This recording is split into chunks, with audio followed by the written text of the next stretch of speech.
Okay, hi guys. My phone is almost empty, but I have to talk about this because it's a topic that's really dear to my heart and I'm trying to figure out which way is the best to record this. Oh yeah, I should. Let me try this. Let's try this without the case. Maybe the audio will be fixed by that. But I only see one speaker, so probably not. So the topic. It's something that's dear to my heart and something that I struggle with myself. It's... how do I describe it? It's the conundrum, if that's the right word. It's the problem creative people have. It's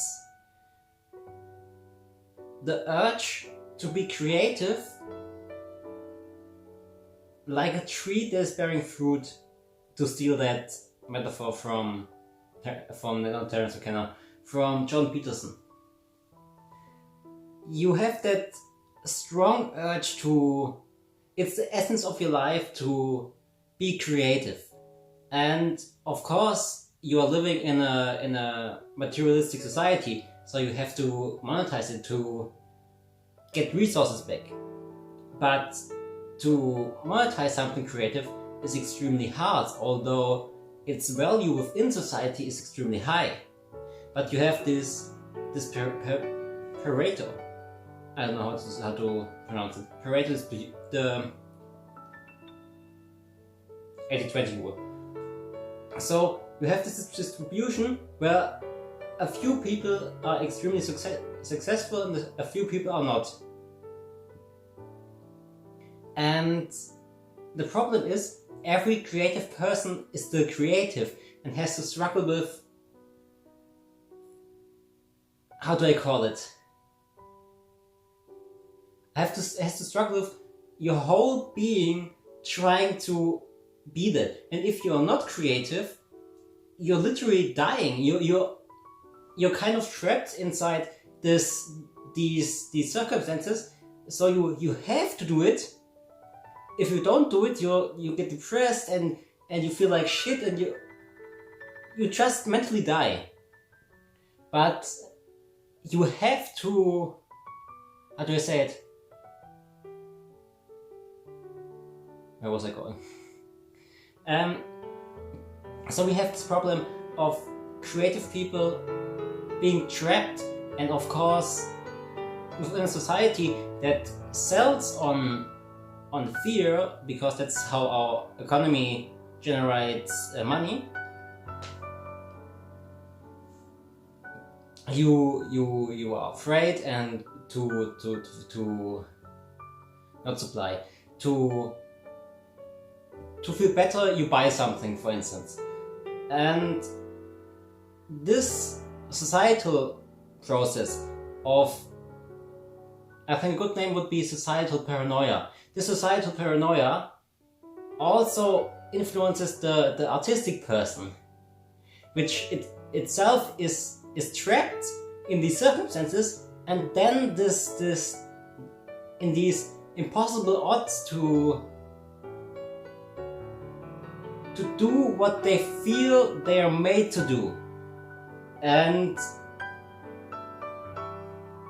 to this system of being trapped, this societal paranoia comes and adds onto this. And I think it creates, besides a whole lot of other factors, it creates something that is really hard on the person. And from my perspective, there are multiple solutions to this, but each from a different perspective. So you have the psychedelic view, the psychedelic tool, better said. That's also something interesting, because the psychedelic community, artistic people and psychedelic people are often the same people, let's say it like that. So if someone artistic solves a mental problem, where do they put the information? they put it within the society, the sub-society of psychedelic people. So you find knowledge on that within that psychedelic society, which is interesting. So the psychedelic people have this tool. I will not name it, but because there's no point in naming it. The process is if you take psychedelics, your body tells you you're dying. So over time you develop the skill to say to your body, no, you're not dying, everything's okay, you're calming yourself down, you're convincing yourself that being scared is not the right answer in this moment. And this tool can of course also be used for this artistic entrapment, because you're short-circuiting your brain to not be afraid. This is one possibility that to my mind is working. Another possibility would be the fear of death, because the fear of death to my mind is not, how do I call it? It's not reasonable, for lack of a better word, because if you're dead, you won't care. It's definitely a paradigm shift. It's a shift of circumstances which influence the room, for lack of better words, which you are in. The cosmos is a better word. And I was saying, the fear of death. So the fear of death, if that is not correct, the fear of death kind of, it's like a tree. It spreads through other systems. So for instance, if you are talking to a girl, for instance, if you are afraid, that's the fear of death, but not in a smaller context, but with a different mask. Because if you're talking to a girl, it's not that you're afraid of talking to a girl, it's your instinct that is telling you there is a predator coming at you that's going to eat you. And that fear is a deep fear, and an old fear you are definitely afraid of. And I don't know why I am so nervous right now. I'm kind of hyper. I'm probably also speaking very fast. This fly is flying here around. I don't know why. So, where was I? So this fear of death goes into other systems, and in the same way, this the system of being trapped is also the same system. So if you invalidate the fear of death, you also invalidate that system of feeling trapped. But I haven't really managed to do that, because the fear of death is so deep within us. It is one of our oldest parts of our brain. It's the core, literally speaking. It's so your brain developed. You have the core of your brain.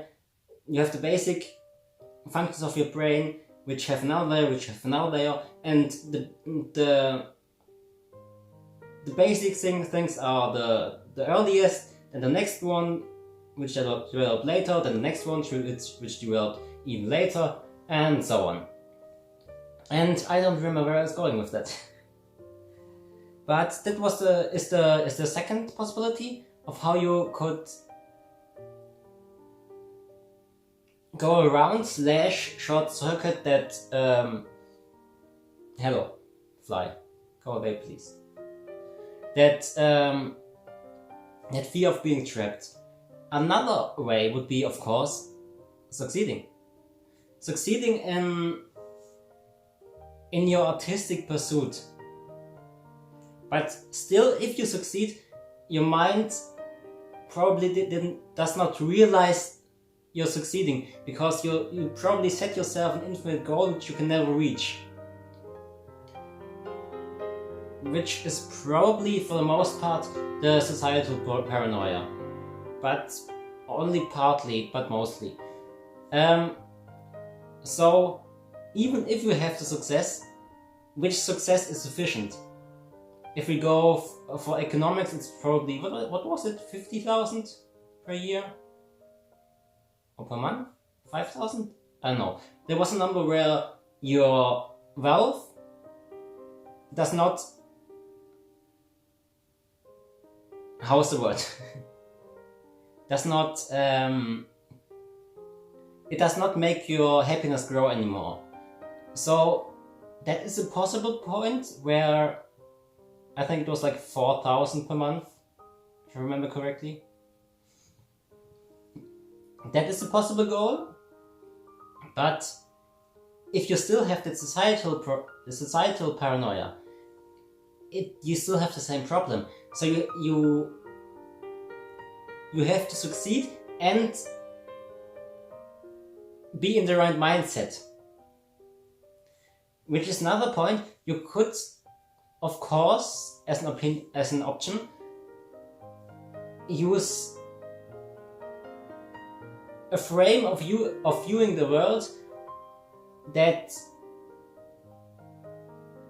gives you enough positivity to balance out that fear of being trapped. For instance, a religion, for instance, which gives an outside anchor point to you.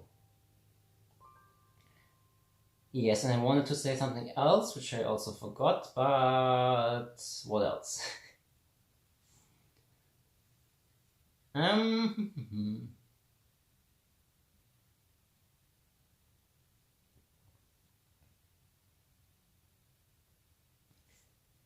I think that's going to be it for today, because I don't seem to remember.